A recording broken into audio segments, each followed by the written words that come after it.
오늘 본문의 말씀을 가지고 어려워도 감사를 이러한 제목으로 함께 말씀을 나누고 싶습니다. 우리는 때때로 잃어버린 것 때문에 더 중요한 것을 얻는 경우가 종종 있습니다. 우리들은 무엇인가 많이 받아야 감사할 수 있다고들 생각을 또 종종 하기도 합니다. 그래서 감사절이 되면 자기가 소유하게 된 가시적인 것에 근거를 두고 감사거리를 찾는 일들이 참 많이 있습니다. 그래서 없어진 것은 전혀 감사하지 않는 그러한 또 일들도 있습니다. 근심이 없어지고 걱정이 없게 해주시고 번민과 방황을 없게 하신 하나님의 은혜, 잊어버리고 감사하지 않은 경우가 있다는 겁니다. 이 시간에는 하나님이 나에게 무엇인가 많이 주셨기 때문에 또 받았기 때문에 감사하는 평범하고 본능적인 감사를 떠나서 한 단계 더 성숙한 감사를 드리는 그러한 한 해의 열매가 되시기를 주님의 이름으로 축복을 합니다. 도무지 감사할 수 없는 역경 속에서, 아니 고달픔과 피곤함 속에서도 감사할 수 있는 이러한 성숙한 감사를 하나님께 드리는 우리 몸된 교회의 공동체가 되기를 원합니다. 다음 주기는 우리가 추수 감사주일로 이제 섬기게 됩니다. 추수 감사주일의 근원은 두 가지 사건을 통하여 우리는 생각을 하게 됩니다. 첫 번째는 이스라엘 민족들이 가나안 땅에 들어가서 농사를 짓고 그 열매를 가지고 광야에 나가 하나님 앞에 드린 초막절입니다. 하나님이 기적적으로 출애굽시켜 주신 것과 홍해 바다를 육지같이 건너게 하신 것은 하나님의 보호하심이었습니다. 하나님의 보호로 이스라엘 민족들은 광야 40년 동안 필요한 것을 공급받았으며 이제 가나안 땅에 입성하게 되었습니다. 하나님의 인도로 가나안 땅의 원주민들을 다 몰아내고 땅을 분배받아 농사를 짓고 그 수확에 감격하여 광야 시대에 또 지켜주셨던 그 약속의 땅에서 하나님의 은총을 찬양과 감사의 축제, 이것이 곧 초막절인 것입니다. 그 다음으로는 1920년 영국에서 미국으로 건너가 청교도들의 추수 감사절이 있습니다. 1920년 9월 120명의 영국 청교도들이 신앙의 자유를 찾아서 메이플라워라는 배를 타고 66일 동안 대서양을 건너 도착했을 때에 혹독하게 추운 그러한 날씨이었습니다. 미국에 도착해 그들은 추위에 떨었고 먹을 것이 없어서 굶주렸습니다. 120명 중에 절반이나 죽었습니다. 원주민인 인디언으로부터 괴롭힘을 당하는 그 와중에서도 봄이 되어 씨를 뿌리고 이제 가을이 되어 추수하게 되었습니다. 무에서 유를 창조하게 하시고 기적으로 인도하신 하나님께 찬양하고 눈물로 하나님 앞에 드린 예배가 오늘날의 추수 감사주일의 유래인 것입니다. 감사주일의 기본 정신은 지금까지 함께해 주신 하나님의 은총을 회상하며 찬양하며 감사를 드리는 것입니다. 그러나 마귀에게는 감사가 없다는 그러한 말이 있습니다. 하나님의 구체적인 은혜를 깨닫지 못하면 감사거리가 많아도 감사하지 않고 역경 중에 감사는 더욱 어렵게 된다는 것입니다. 우리의 인생은 희노애락이 교차되는 생활 속에서 형통한 것만 축복의 가치를 두고 있는 사람들은 하나님의 계획을 이해하기 전에 고통스럽고 어두운 환경 속에 감사한다는 것은 불가능한 일들인 것입니다. 그러나 그리스도인에게는 세상 사람들과는 다른 아주 신기한 비밀이 있습니다. 하나님의 은혜는 형통할 때뿐만 아니라 권고할 때도 감사의 생활로 임하는 것입니다. 많이 받았기 때문에, 또 원하는 대로 받았기 때문에, 필요한 것이 충족되었기 때문에 감사하는 것뿐만 아니라 그렇지 않은 경우에도 감사할 수 있다는 것이 바로 그리스도인의 비밀인 것입니다. 바울은 제2차 전도여행 도중 빌립보에 들려서 이제 전도를 하다가 귀신 들린 여자를 고쳐주었습니다. 그런데 이 여자를 통하여 점을 쳐서 돈을 벌던 주인이 자기 수입의 근원이 끊어진 것에 화가 나서 바울과 신라를 치한 방해죄로 고발해 옥에 가두게 되었습니다. 무조건 그들의 옷을 벗기고 채찍으로 때린 후 수갑을 채워서 제일 깊숙한 감옥에 가두었습니다. 기가 막히고 어이없는 상황을 변명 한마디 못해보고 두들려 맞고 지금 감옥에 갇힌 겁니다. 이러한 환경이 되면 대부분 격하게 흥분을 할 텐데 바울과 신라는 오히려 믿음을 가지고 기도와 찬양을 불렀습니다. 그런데 갑자기 큰 지진이 나면서 잠겼던 감옥 문이 열리고 죄수들 손에 채웠던 수갑과 발의 착고가 스스로 모두 풀렸던 겁니다. 사람이 할 수 없는 일들이 지금 일어나고 있습니다. 기적은 사람이 할 수 없는 일에 우주 만물을 다스리시는 하나님의 기사와 이적을 우리에게 베풀어 주시는 것입니다. 어디서든지 살아계신 하나님을 경배하고 찬양할 수 있는 신앙과 확신에 차 있는 사람을 수갑과 쇠살들로 묶어둘 수 없고 감옥에 가둬둘 수 없다는 것을 보여주고 있는 사건을 본문은 우리에게 소개를 해주고 있는 것입니다. 오히려 그들을 가두었던 간수가 그날 밤 시간에 온 가족이 함께 예수를 믿는 역사가 일어나게 된 상황을 우리에게 설명을 해주고 있는 것입니다. 바울과 신라는 복음을 전할 최악의 환경을 피할 길 없이 잡혀서 갇힌 이 상황이 되어오고 있는 그러한 모습, 정말 인간적으로는 해결할 방법을 찾을 수가 없는 그러한 상황이었습니다. 오늘 우리가 살고 있는 이 시대도 똑같은 상황이 찾아올 수가 있습니다. 여러분의 가정, 직장, 자녀, 부모, 또한 질병의 병마로 말미암아 어려운 그러한 환경, 이러한 고통과 고난이 찾아왔다 해도 그것은 오히려 기적과 하나님의 능력이 나를 위하여 예비되었다는 믿음의 확신이 있는 놀라운 역사가 우리 안에 함께 하시기를 간절히 소망합니다. 환경 가운데 어려운 일 참 많이 있습니다. 부모님 사업에 부도가 나서 생활이 어려워졌고, 주어진 학업 과정이 이제 마쳐져야 하는데 되지는 않고, 내가 진심으로 섬기고 도와주었던 이웃이 오히려 비방과 조롱거리를 만들어버려 신용과 인격이 실추되는 이 어려움들로 탈출해버릴 수 있는 길은 없을까? 완전히 갇혀버린 감옥과 같고 겹겹이 포위된 것과 같은 그러한 인생이 우리 여정 가운데에서도 일어날 수 있다는 겁니다.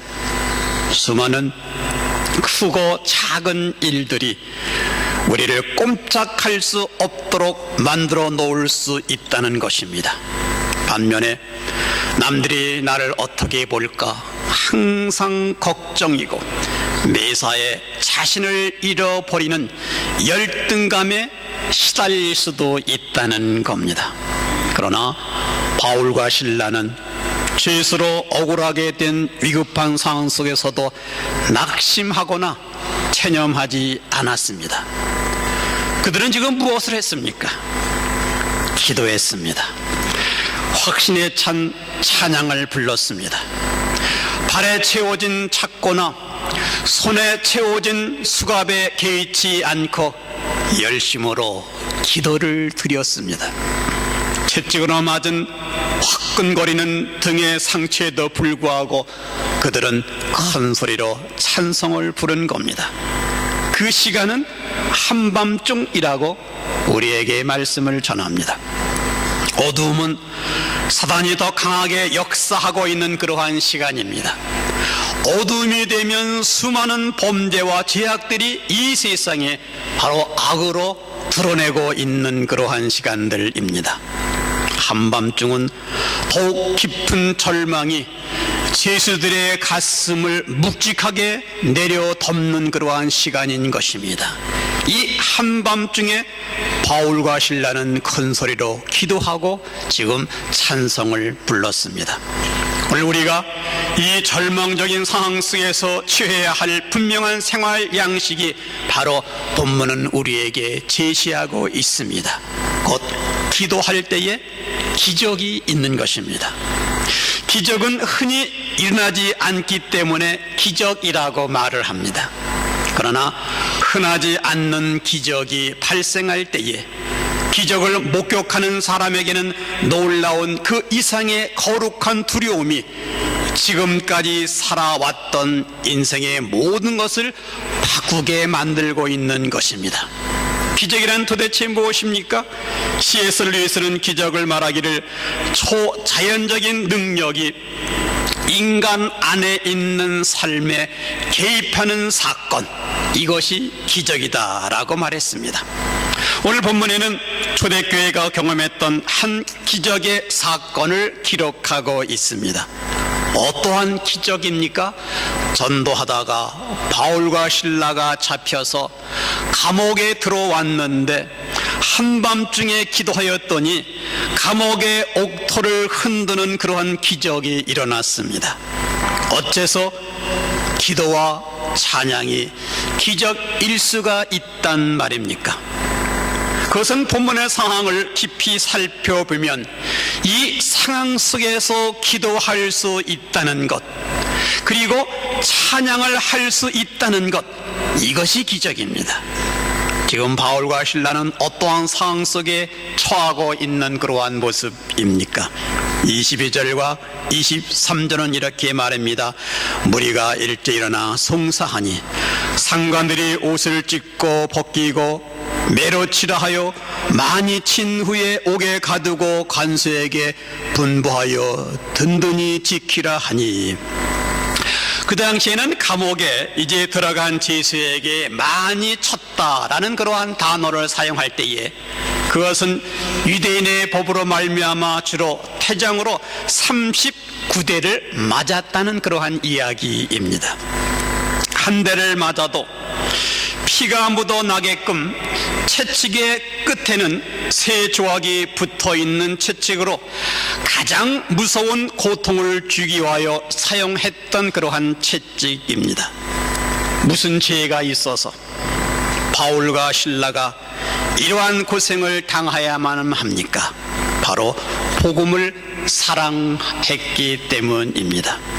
이 상황 속에서 바울과 실라가 감사의 기도를 드릴 수 있다는 것, 이것이 기적이 아니겠습니까? 뿐만 아니라 바울과 실라가 하나님을 찬미한다는 것, 도대체 어떠한 찬양이겠습니까? 찬양의 본질은 하나님이 하나님 되심을 묵상하며 하나님의 인격이나 하나님의 계시에 대한 나의 응답이 찬양입니다. 이것은 간증입니다. 성경에 하나님을 찬미하더라. 바울과 실라는 그날 밤 이 깊은 감옥에서 이 환난과 역경과 고통과 매맞음과 외롭고도 소외된 이 감옥 속에서, 아니 그럼에도 불구하고 자기들의 상황과 환경을 주관하시는 하나님의 섭리를 묵상하면서 하나님을 찬양하기 시작했습니다. 이것이 기적입니다. 기적은 믿음이 준비되었을 때에 일어납니다. 바울 사도의 전 일생의 삶의 모습을 요약할 수 있는 인생관적인 구절은 곧 로마서 8장 28절일 것입니다. 로마서 8장 28절은 말하기를 우리가 알거니와 하나님을 사랑하는 자 곧 그 뜻대로 부르심을 입은 자들에게 모든 것이 합력하여 선을 이루느니라. 모든 것이 합력하여 선을 이룬다. 지금 내가 당장 이 순간 경험하는 이 고통도 그 고통의 이유가 이 순간은 내가 납득되지 않지만 하나님, 나에게 이러한 고통을 왜 허용하십니까? 내가 왜 이러한 어려움과 역경을 내가 겪어야만 합니까?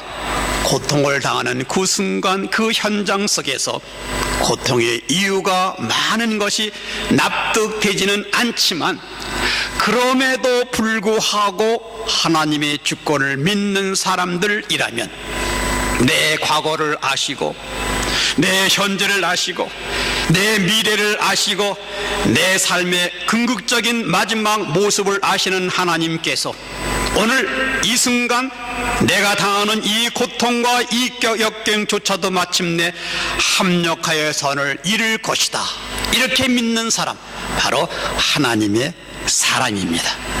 모든 것은 결과적으로 나의 삶 속에 유익한 결과를 가져올 수 있다는 것을 아시는 분이 곧 하나님이시기 때문입니다. 하나님은 내 삶의 전체의 구도와 상황을 보시고 나에게 이 고통을 허락하시는 하나님이시라면 하나님의 주권과 하나님의 섭리에 대한 신뢰가 없는 사람들에게 있어서 사실 이 찬송과 감사는 불가능합니다.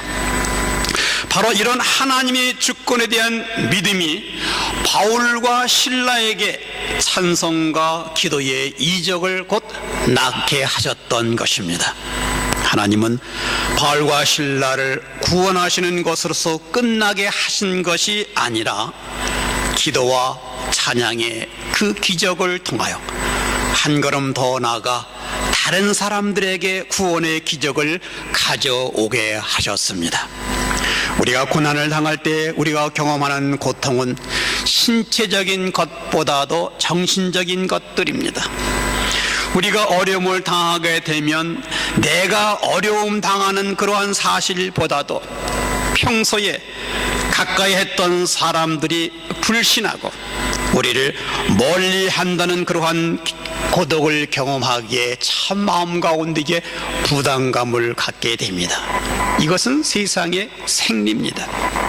그러나 이 고난에 굴복하지 아니하고 이 고난을 넘어서서 승리할 때에 우리가 고난에 빠졌기 때문에 피하고 있던 사람들이 그들의 발걸음을 돌이켜 놀라운 경의의 눈초리로 우리를 주목한다는 사실입니다.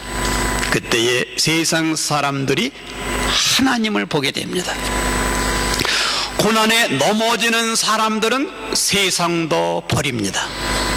이웃도 버리고 친구도 버리지만 내가 지금 당하고 있는 고난에도 불구하고 고난과 직면하여 마침내 고난을 넘어서는 믿음의 모습을 보였을 때에 사람들은 세상의 힘이 아니고 하나님의 힘을 보고 그리고 우리를 주목하고 있다는 사실입니다.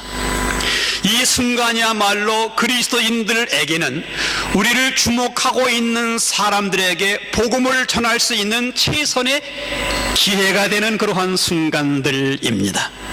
25절은 말하기를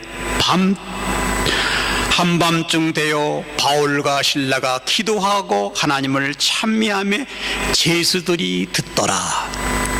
여기서 듣는다라는 말은 그냥 소리를 나니까 듣는 것이 아니라 집중적으로 듣는다라는 것을 우리에게 의미하고 있습니다. 저 고통, 저 무자비한 상처를 받으면서도 저들의 입술에서 흘러나오는 저 찬송을 들어보라. 저 감사, 저 기도의 비밀이 도대체 어디에 있는가?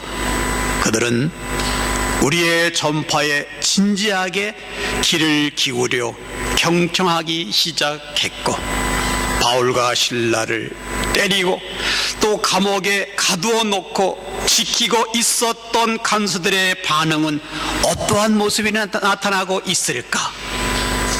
사건은 거기서 끝나는 것이 아니라 지금 지진이 나고 메인 것이 풀어집니다.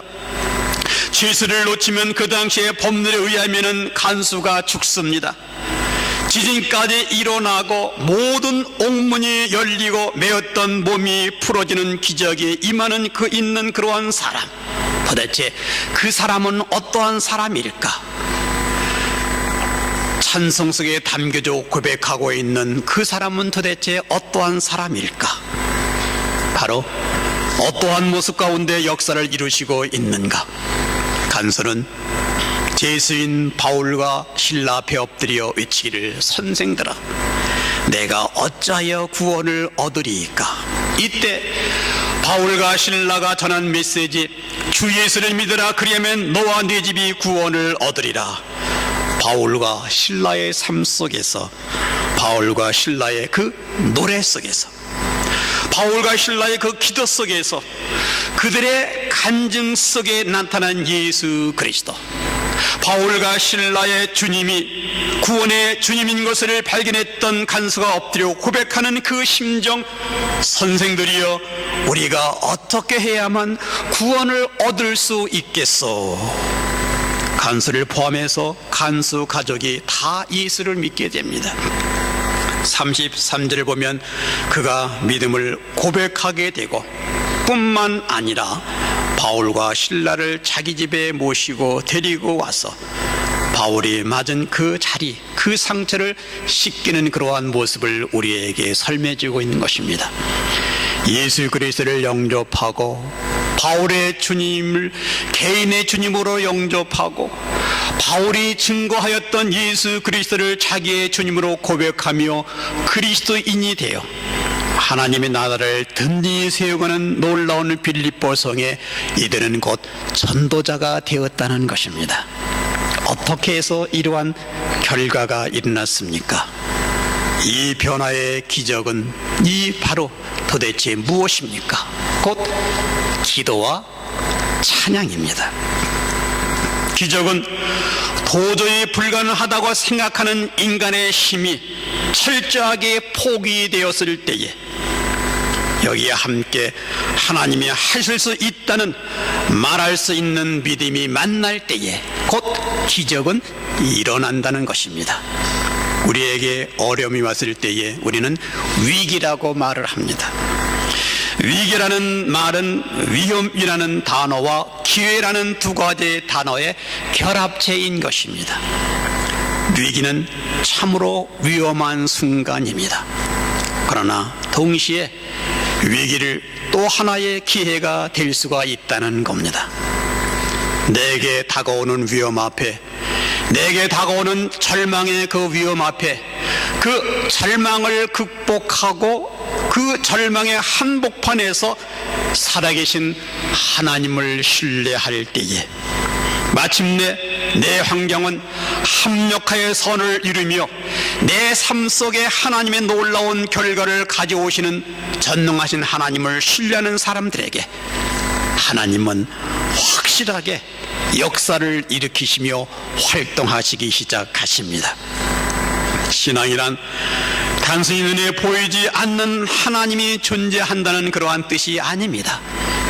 신앙이란 하나님을 사랑하는 데에 끝까지 신뢰하는 것, 이것이 바로 신앙인 것입니다. 어려움이 찾아올 때에 기도와 찬양으로 회복하는 기적, 이러한 기적이 임하기를 바랍니다. 자신의 인생의 역경과 고난 속에서도 우리는 주님을 바라보고 한밤중에 믿음의 찬양을 만들었던 이 생애야말로 기적이 아니겠습니까? 이것은 한순간 병이 치료되었다는 것보다도 더 위대한 기적일 수가 있습니다. 여러분은 이러한 기적을 아십니까? 한밤에 기도하고 한밤중에 찬송하는 기적을 알고 여러분들은 계십니까? 인생의 고통은 오히려 기적을 만드는 장소가 될 수가 있고, 인생의 고통은 오히려 기적을 만드는 시간이 될 수가 있습니다. 그리고 이웃을 살리는 역사를 일으키는 기초가 될 수가 있습니다. 혹시 저와 여러분이 이 고통과 고난의 한밤중을 보내신다면 낙심하거나 좌절하거나 절망하지 않고 이렇게 말씀하시는 하나님께 기도와 찬양을 드리는 사역 앞에 여러분 다시 한번 결심하는 그러한 모습, 이러한 감사절을 하나님 앞에 올리는 의향은 없으십니까? 이 순간이야말로 하나님의 기적을 체험하는 순간임을 깨닫고 이제 믿음으로 붙들 수 있는 의지, 오 하나님 내게 허락하여 주옵소서, 이렇게 기도를 하며 내가 겪는 이 고난에도 불구하고 찬양을 부르며 우리 주님을 신뢰하며 내게 주어진 날들을 위대한 승리로 아름답게 장식할 수 있는 당신의 놀라운 자녀들이 되게 하여 주옵소서, 이렇게 기도하며 하나님, 이렇게 한 해 동안 이 결실의 계절 수확의 열매를 하나님과 함께 이제 정산하여 준비하는 아름다운 삶 되겠습니다. 이렇게 여러분 2013년도에 귀한 인생길을 정산하면서 하나님 앞에 아름다운 영적인 열매를 드릴 의향은 없으십니까? 하나님은 살아계십니다. 우리와 함께 하십니다. 하나님은 하나님의 계획 속에 우리를 이제 이끌어 주실 겁니다. 그리고 하나님의 놀라운 역사를 우리를 통하여 이 땅에 나타날 수 있도록 만들어 주시는 하나님이십니다. 힘들어도 어려워도 이 위기가 축복의 통로임을 인식하면서 극복하며 하나님 앞에 감사의 아름다운 삶을 올려드릴 수 있는 이 한 주간, 저와 여러분의 인생길 되기를 주님의 이름으로 축복합니다. 기도하겠습니다. 하나님,